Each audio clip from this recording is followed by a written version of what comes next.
La primera lectura que escuchamos en este día, que hoy hay varias lecturas opcionales, es segundo libro de los Macabeos, en el capítulo 12. Es sumamente importante.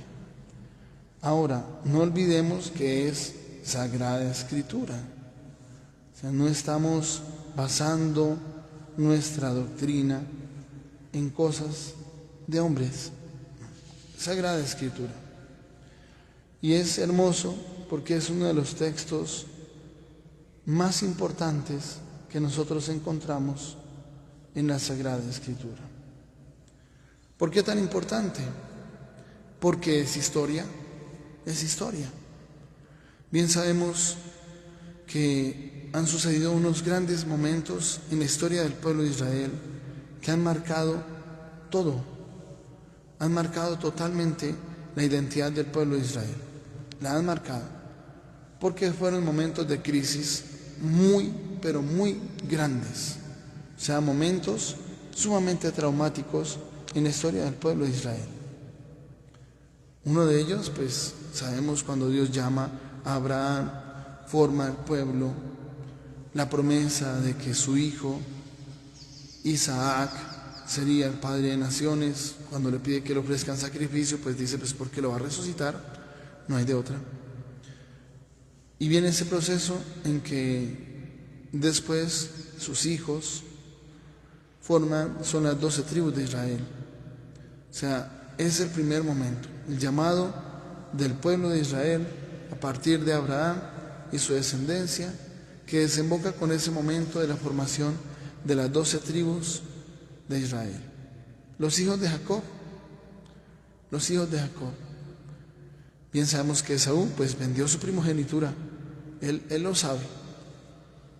Él vendió su primogenitura por un plato de lentejas. Era él el primogénito, pero vendió su primogenitura, no le dio importancia. Y a veces hacemos lo mismo con la vida espiritual. Por lo tanto pasó a ser Jacob, que era el segundo hijo, no era el primogénito, quien después tiene esos 12 hijos, que son las 12 tribus de Israel. Sabemos ese momento en que esos 12 hijos, en conflicto por la envidia ante José, porque su padre le prefería, Jacob, el hijo de Isaac, pues simplemente lo venden como esclavo, lo querían matar. Lo vendieron como esclavo, llegó a Egipto, interpretó el sueño del faraón de las 12 vacas gordas, 7 vacas gordas que salían del Nilo. Después del mismo río Nilo salían 7 vacas flacas, pero supremamente flacas en los puros huesos, como esqueletos forrados prácticamente en cuero, porque no había nada más, y que se comen a las vacas gordas. Conocemos ese relato, lo mismo las espigas grandes y otras espigas feas que se comen a las grandes, a las bonitas, y se interpreta el sueño, que son 7 años de abundancia, después 7 años de escasez. Y efectivamente, si no llueve durante 7 años, eso va a afectar todos los cultivos de una forma impresionante. Pues nosotros sembramos de cada año, ¿no?, para recoger cada año la cosecha. Y era un momento en que estaba en peligro la misma vida. Y vemos cómo Dios había permitido todo eso para que después Él fuera la clave de la salvación del pueblo de Israel. Ya en ese momento eran cerca de 70 personas. Entonces bajan a Egipto. Y sabemos que duran allá 450 años. 450 años. Donde sirvieron a los egipcios como esclavos, aunque esclavos contentos, esclavos llenitos, porque les daban bastantes beneficios. Pero salieron de Egipto, y eso lo muestra el libro del Éxodo y el libro de Josué. Ahora, viene otro momento crítico. Bueno, después se forma la monarquía en el año 1000 antes de Cristo. Cuando piden, no, queremos ser como las otras naciones, tener un rey. Y efectivamente comienza la monarquía con Saúl, con el rey David, con el rey Salomón, los 3 primeros reyes en la monarquía. Y eso está registrado en el libro de los Reyes, el libro de Samuel. Después, en el año 722, viene ese momento crítico, supremamente terrible, que es el momento en que son invadidos por el ejército, el imperio asirio, cuyo rey vivía en Nínive, que era la capital, y ellos eran muy crueles. Año 722 fue un momento muy crítico, supremamente crítico, porque desaparecieron 10 de las 12 tribus de Israel. Quedaron 2, Judá y Benjamín, las más pequeñitas, las que quedaban allá en el sur, en el espacio más pequeño, las más insignificantes, fueron las únicas 2 tribus que sobrevivieron. Todos los judíos actuales de hoy son descendientes de una de esas 2 tribus, no hay más, o bien de la tribu de Benjamín o bien de la tribu de Judá, porque las otras 10 tribus desaparecieron como tribu, o sea, desaparecieron en su identidad. Que ellos estaban todavía por ahí en escena, claro que sí, es la Galilea de los gentiles, la Decápolis y los samaritanos. Cuando Jesús le dice a la samaritana, 5 maridos has tenido y el que tienes actualmente no es tu marido, en eso has dicho la verdad. No se refiere solamente a la vida de ella, que ha estado con 5 hombres y que el que está actualmente no es su marido, es el marido de otra. No solamente era la vida de ella lo que estaba mostrándole el Señor. Se refería a la situación de los samaritanos, que a partir de ese día se desviaron y terminaron creyendo en otras cosas. O sea, fue un momento fuerte, y que el que tiene no es tu marido, que a quien servían en ese momento no era su Dios. Por eso también Jesús les predicó a los samaritanos, y Felipe, si uno de los diáconos, va a bajar a Samaria y va a predicar allá, y efectivamente van a escuchar la palabra. Ahora, otro momento, y eso está referenciado también en varios de los libros de los reyes, las crónicas, y de manera particular en el libro de Jonás, porque no quería ir allá a Nínive, quería a los ninivitas bien muertos, los odiaban con todas las fuerzas por el daño que les causaron. ¿Sí? Jonás. Y aparte de eso, el libro de Tobías, porque Tobías está viviendo esa situación de los que eran deportados. Él vivía allá en Nínive, fue deportado a Nínive. Es que los deportaban allá para que olvidaran su fe, su religión, y aprendieran la religión de allá. Pero Tobías perseveró en el camino de Dios y no se desvió de los mandatos del Antiguo Testamento, que era lo que tenía en ese momento. Ahora, ese momento crítico fue en el año 722, el imperio asirio, y eso fue muy fuerte, muy fuerte. Ahora, otro momento crítico, año 586 a.C., muy fuerte, la deportación a Babilonia. La deportación a Babilonia. Jeremías, está documentado, vivió ese proceso. Jeremías anunció, mire, el templo va a ser destruido, la ciudad va a ser destruida, van a ser llevados a Babilonia. Lo anunció, lo profetizó, advirtió a todos que se convirtieran, porque si no serían deportados a Babilonia. No hubo conversión. Y el mismo Jeremías fue deportado también a Babilonia con ellos, ¿sí?, en el momento del rey Sedecías. Y no lo escucharon, más aún lo querían matar por haber profetizado que el templo iba a ser destruido si no se convertían. Pero es que no hubo conversión. Esa fue la situación. Entonces, eso está documentado también y en otros textos de la Sagrada Escritura, cuando fueron deportados a Babilonia. Sabemos que el rey Nabucodonosor, que fue el que estuvo al frente de ese proceso de invadir, de destruir todo, pues fue el que los deportó a Babilonia. Después viene un momento muy importante, ese momento en que uno de sus hijos, que es Baltasar, tomando o emborrachándose, mandó traer los vasos sagrados del templo de Jerusalén para tomar ahí vino y emborracharse. Fue cuando esa mano apareció, una mano, solamente una mano, apareció entre el candelabro y la pared y escribió Nemet Tekel Parsin, que significa pesado, contado dividido, y es cuando su reino es dividido, efectivamente es dividido. La visión de esa estatua con cabeza de oro, pecho de plata, piernas de hierro, pero los pies era de hierro mezclado con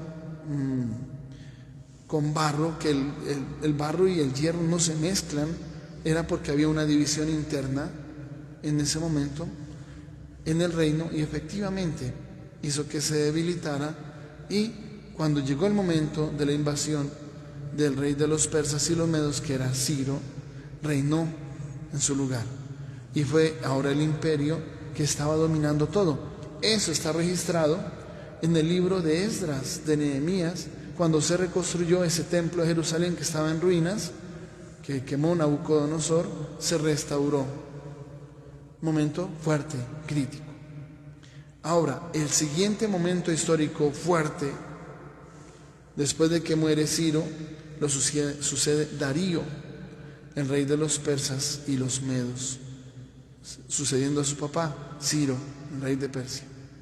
Entonces, es el momento en que entran los griegos. Ese es el otro momento supremamente crítico, y es ya lo que se vio en la época de Jesús.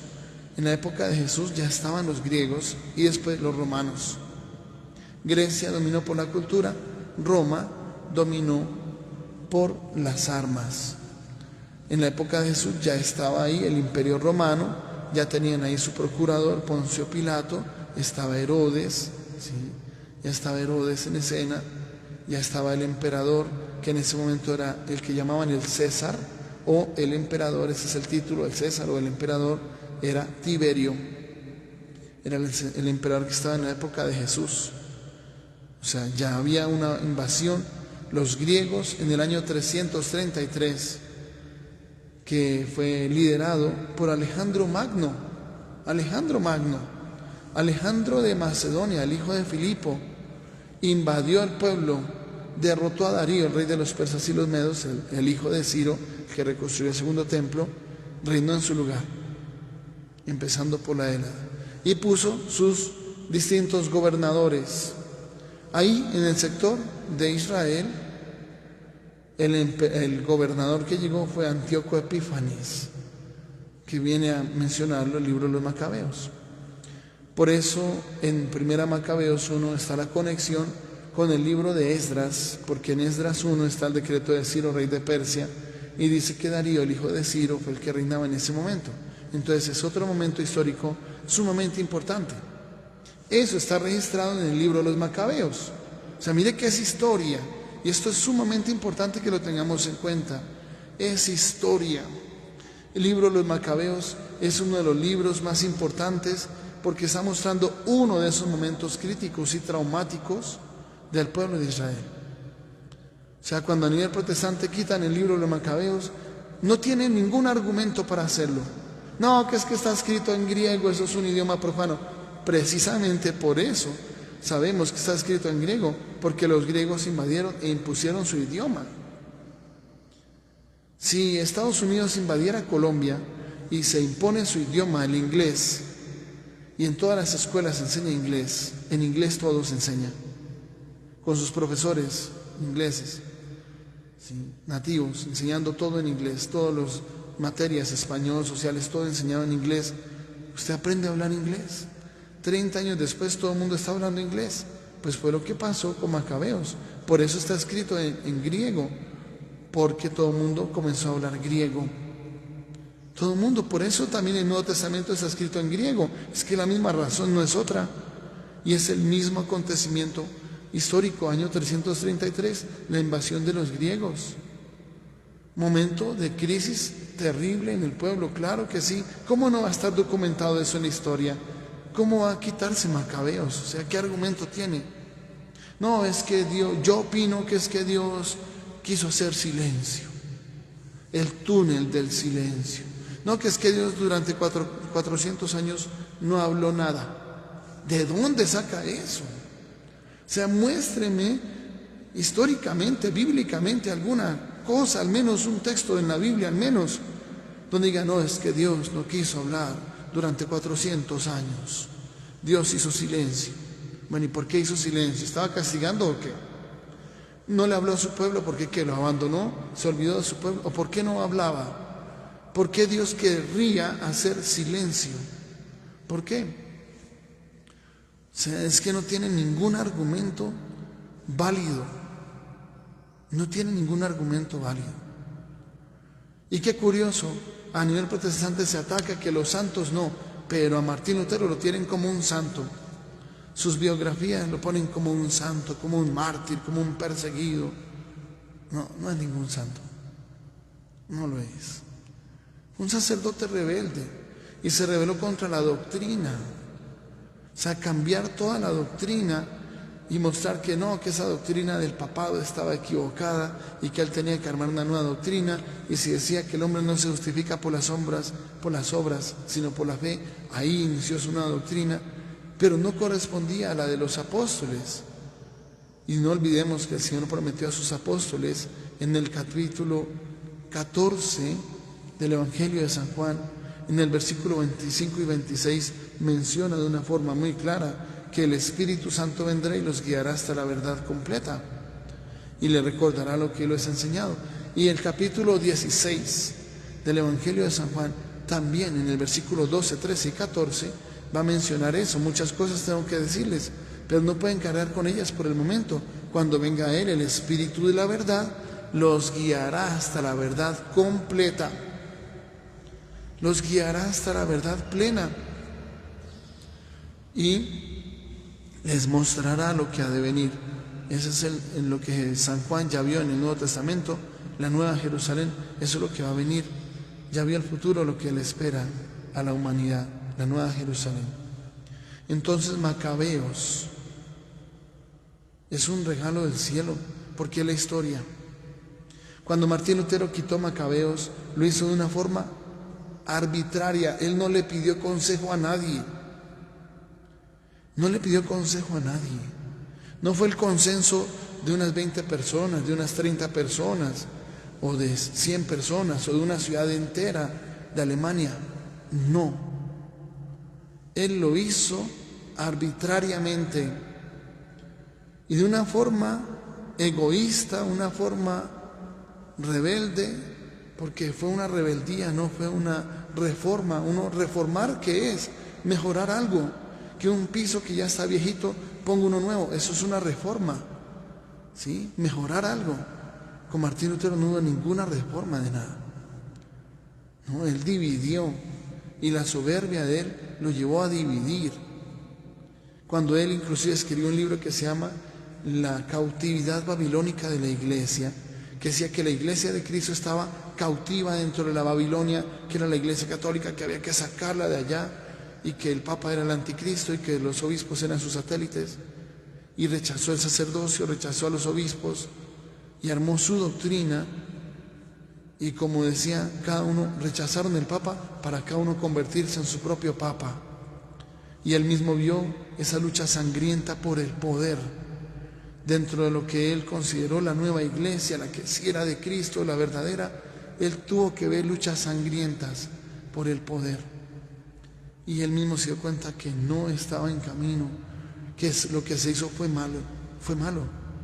Él mismo 4 años, y esto lo dice Grisar, uno de los biógrafos autorizados más fieles de Lutero, que sí escribió lo que es, no lo que muchos han romantizado a nivel protestante, haciendo unas biografías donde muestran a Martín Lutero como un santo, como alguien digno de imitar y de seguir su doctrina.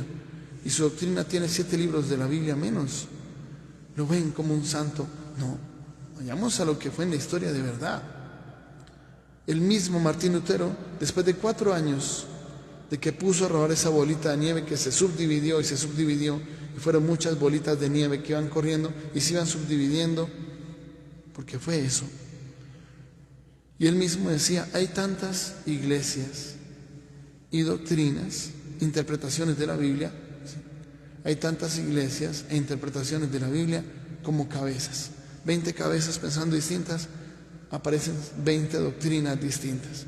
Eso lo vio el mismo Martín Lutero, y eso se le salió de las manos.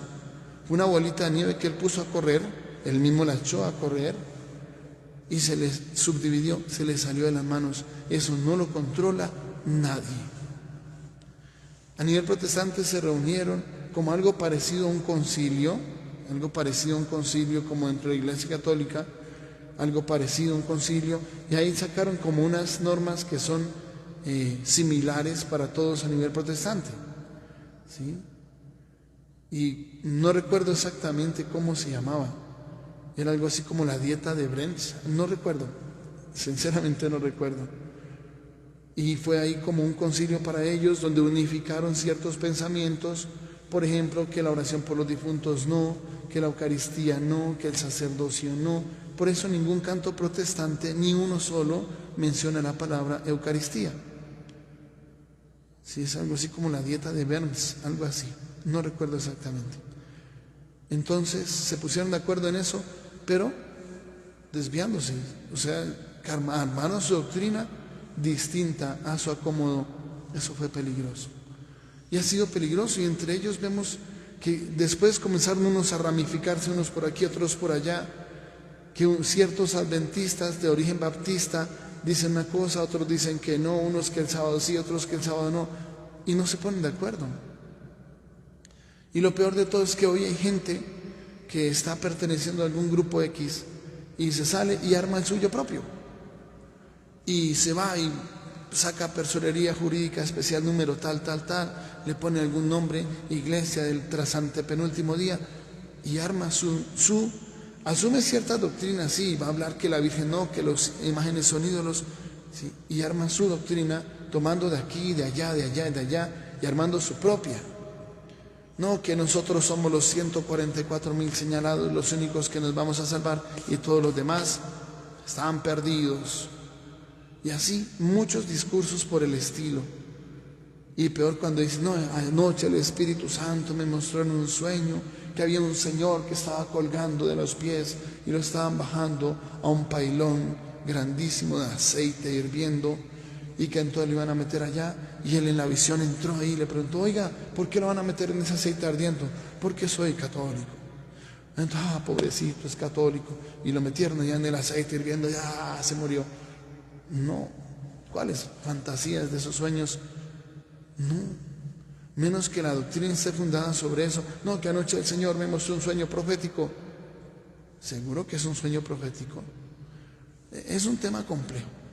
Lo que sí tenemos que saber con absoluta certeza es que Martín Lutero se equivocó. O sea, no hizo las cosas bien. Además fue rebelde, es un sacerdote rebelde. O sea, ¿cómo lo vamos a imitar? Yo no lo puedo imitar, a menos que me volviera rebelde y armara mi doctrina. Ahí lo imitaría. No. Y ahora, quitarle libros a la Biblia, una de las cosas más graves. Y pienso yo, el éxito más grande del enemigo en nuestros tiempos modernos. El éxito más grande, el jonrón, la sacó del estadio. El golazo del último minuto que define quién gana. El golazo que nos metió el enemigo cuando logró que los seres humanos modificaran la Biblia, la entregaran así, y que uno la aceptara sin ni siquiera saber por qué tiene 7 libros menos. Sin ni siquiera preguntarse, oiga, esta Biblia le faltan libros. No, es que ni se pregunta eso. ¿Cómo logra el enemigo eso? O sea, el padre de la mentira definitivamente es muy astuto, y los hijos de la oscuridad son más astutos que los hijos de la luz. Macabeos es un texto histórico. ¿Cómo le pone a alguien el título? No, yo opino que eso es apócrifo, es un libro oscuro que hay que quitar, que tiene inventos, que es mentira, que hay que quitarlo de la Biblia. No, es historia pura. O si no, no tendríamos ninguna referencia histórica de qué pasó en el año 333, y tiene que haber, porque fue un momento crítico en el pueblo de Israel. Que los griegos entraran, pusieran la imagen de Zeus sobre el altar del templo de Jerusalén. Eso definitivamente tiene que estar documentado en algún lado. Imposible que no exista ninguna referencia de eso. Imposible.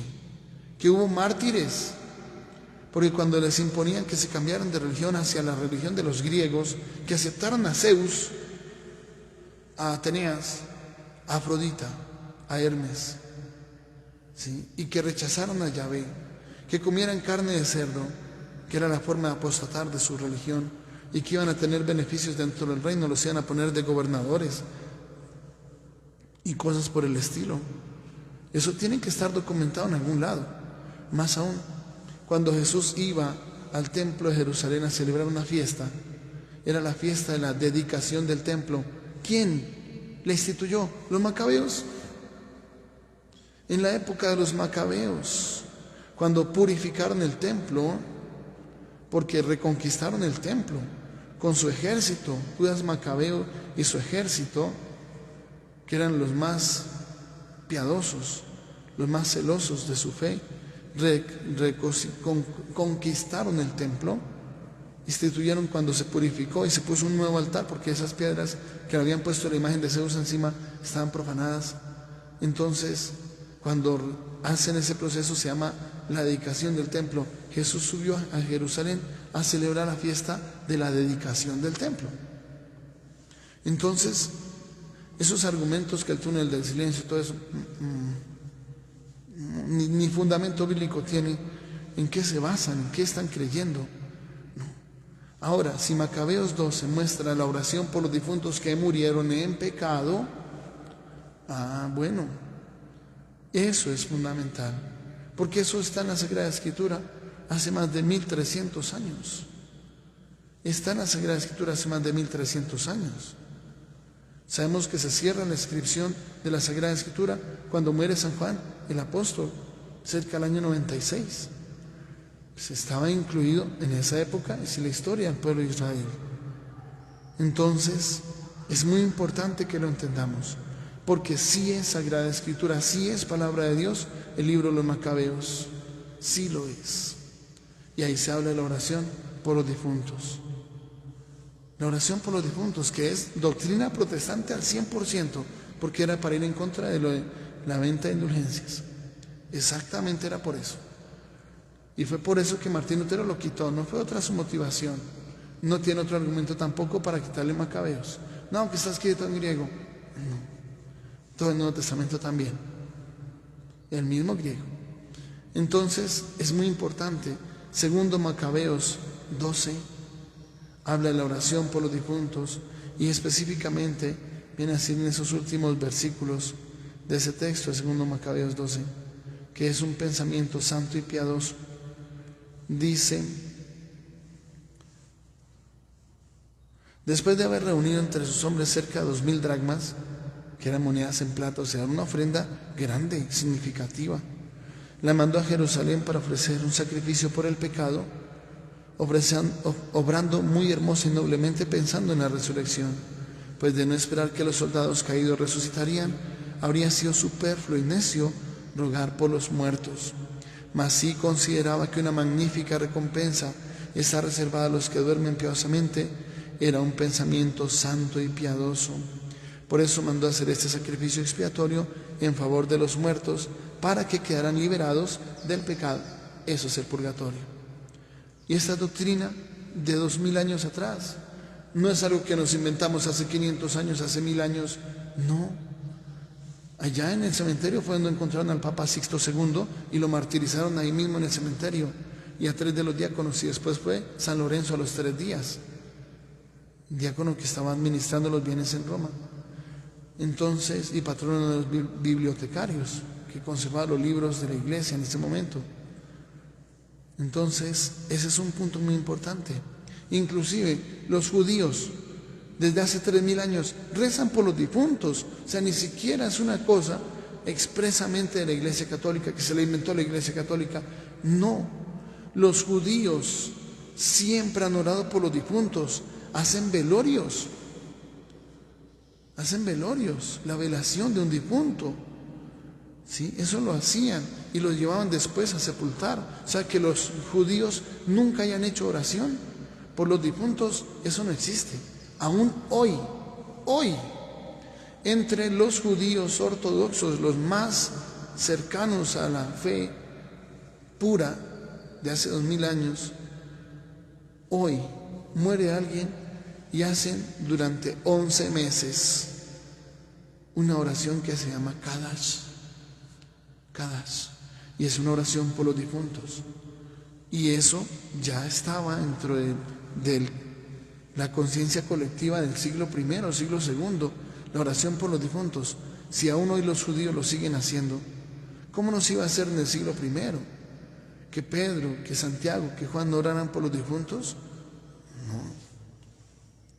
Por eso es muy importante esas doctrinas que son distintas a la de los apóstoles que recibieron la verdad plena, como dice San Juan 14, San Juan 16, verso 12, 13 y 14, la verdad plena por el Espíritu Santo que llega y los guiará hasta la verdad completa. Esa es la doctrina que es base firme para nuestra fe. Salirnos de ahí, desviarnos de ahí, es caer en un riesgo enorme de armar una doctrina a su acomodo, a su imagen y semejanza. Un Dios de papel a la imagen de semejanza de uno. No. Definitivamente la doctrina no es algo que venga, cojo la Biblia, es que la Biblia es lo importante, cojo la Biblia, me encierro en mi cuarto, hago 3 días de ayuno, oración fuerte al Espíritu Santo 3 horas, abro la Biblia, el fin del mundo es en tal época. No, definitivamente no. No es el camino, no se trata de eso. Es que la doctrina no es algo que, no existe, me la voy a inventar, porque es que no existía. Menos mal que aparecí yo y me inventé ahora sí la doctrina que tienen que creer todos para que se salven, y los que no crean esa doctrina, todas de la Iglesia Católica se van a condenar por no creer esta doctrina. ¿Seguros? ¿No hay santos en el siglo II, siglo III, siglo IV? ¿No sucedieron milagros extraordinarios con los santos en esa época? San Antonio de Padua, ¿no salieron los peces a escuchar su predicación? Y todavía no aparecía esa doctrina por ningún lado, eso es el siglo XII. Esta es la doctrina que lleva a la salvación, todos los de la Iglesia Católica se van a condenar. ¿Seguro? ¿Seguro? ¿Y lo cree de verdad? Por eso sale casa por casa, mire, conviértanse. ¿A qué? A la apostasía, conviértase en apóstata. Entre en la división, que eso es el pecado del sectarismo, el cisma y la herejía. En la doctrina cambia. No, que Jesús no es Dios, yo opino que es un profeta.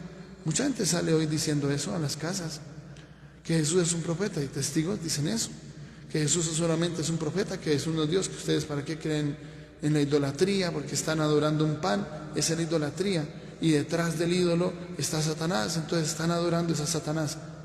Eso dicen testigos. Espérese un poquito, ¿no será que se nos está yendo la mano en esas ideas que se están recién inventando? Hay que tener cuidado. No hay nada como tener la doctrina de hace 2000 años, donde el agua es pura, es en la fuente. Ir a las fuentes es lo mejor, es lo más sensato. Y eso que se enseñó hace 2000 años se enseña hoy. ¡Qué hermoso! Y es igual en todo el mundo. Es igual en todo el mundo.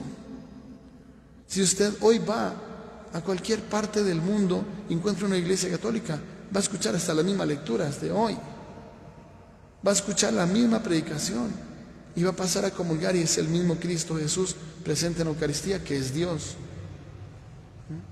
Entonces pidámosle al Señor sabiduría, oremos muchísimo por quienes hoy se han desviado a otras doctrinas recién inventadas por ellos, que el Espíritu Santo supuestamente les inspiró en un sueño profético anoche. Hay que tener cuidado. Pidámosle al Señor esa sabiduría y luchemos por entrar en ese camino de Dios. No hay nada como tener la certeza de que lo que creemos es lo que creyeron los primeros apóstoles hasta hoy. Que nuestra Madre del Cielo nos ayude en ese camino, así sea. Padre bueno, creemos con todo el corazón que estás presente en ese santísimo sacramento, junto con tu Hijo y el Espíritu Santo, porque son una sola familia. Queremos suplicarte, amado Señor, que aunque no todos podemos recibirte sacramentalmente, vengas a nuestro corazón a través de la comunión espiritual. Te lo pedimos por Jesucristo nuestro Señor. Amén. Bendito, alabado y adorado sea Jesús en el santísimo sacramento del altar. Sea para siempre bendito, alabado y adorado. Bendito, alabado y adorado sea Jesús en el santísimo sacramento del altar. Sea para siempre bendito, alabado y adorado. Mi Jesús sacramentado, mi dulce amor y consuelo, ¿quién te amará tanto que de amor por ti muriera? Amado Jesús, gracias por estar con nosotros. Gracias por hacerte uno con nosotros. Gracias, amado Señor. No somos dignos de tan grande bendición. Hoy queremos explicarte, Señor, que aunque en este momento no todos te hemos podido recibir sacramentalmente, nos llenes de tu paz y de tu amor, nos llenes de tranquilidad y serenidad.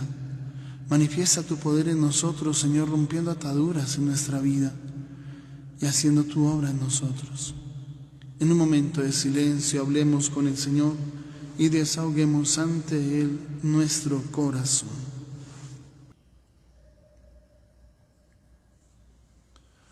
Gracias, amado Señor, por escuchar nuestra oración. No somos dignos de tanta bendición, amado Señor. Queremos poner todo en tus manos y confiar en ti y en tu poder. Manifiesta tu poder en nosotros, amado Señor. Rompe ataduras. Danos la gracia de empezar vida nueva. Bendito, alabado y adorado sea Jesús en el santísimo sacramento del altar. Sea para siempre bendito, alabado y adorado. Bendito, alabado y adorado sea Jesús en el santísimo sacramento del altar. Sea para siempre bendito, alabado y adorado. Mi Jesús sacramentado, mi dulce amor y consuelo, quien te amará tanto que de amor por ti muriera. Nos diste, Señor, el pan del cielo, que contiene en sí todos los deleites. Oremos. Señor nuestro Jesucristo, que en ese sacramento admirable nos dejaste el memorial de tu pasión, de tu entrega y de tu amor por nosotros. Concédenos adorar de tal modo la presencia de tu cuerpo y de tu sangre, que experimentemos constantemente en nosotros los frutos de tu redención. Tú que vives y reinas por los siglos de los siglos. Amén. Recibamos la bendición que el Señor Jesús nos concede.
Bendito sea Dios, bendito sea Dios, bendito sea su santo nombre, bendito sea su santo nombre, bendito sea Jesucristo, verdadero Dios y verdadero hombre, bendito sea Jesucristo, verdadero Dios y verdadero hombre, bendito sea el nombre de Jesús, bendito sea el nombre de Jesús, bendito sea su sacratísimo corazón, bendito sea su sacratísimo corazón.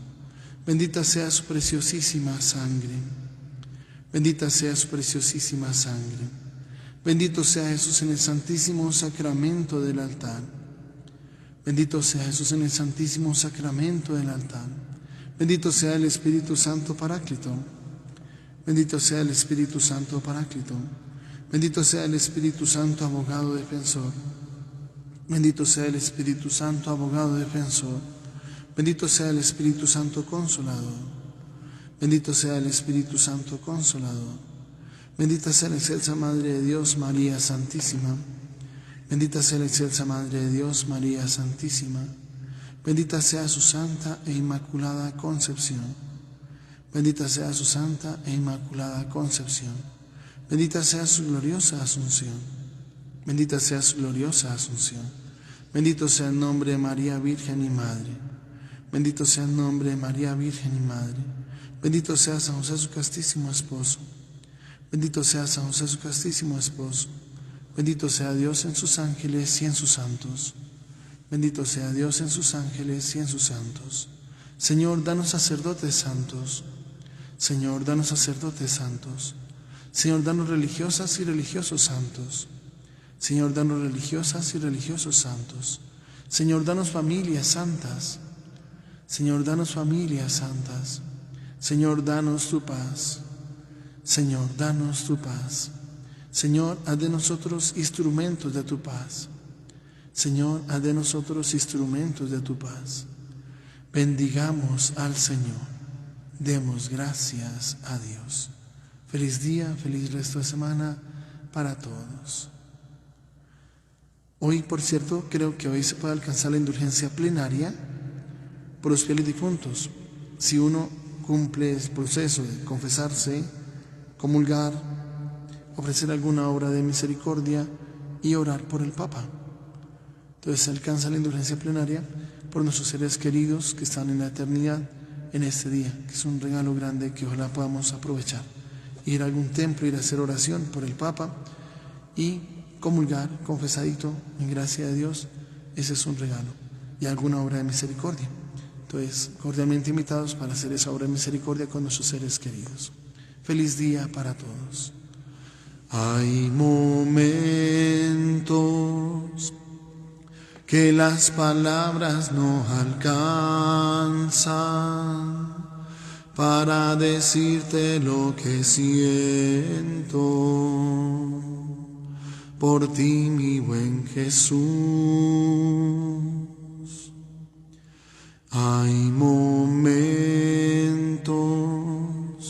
que las palabras no alcanzan para decirte lo que siento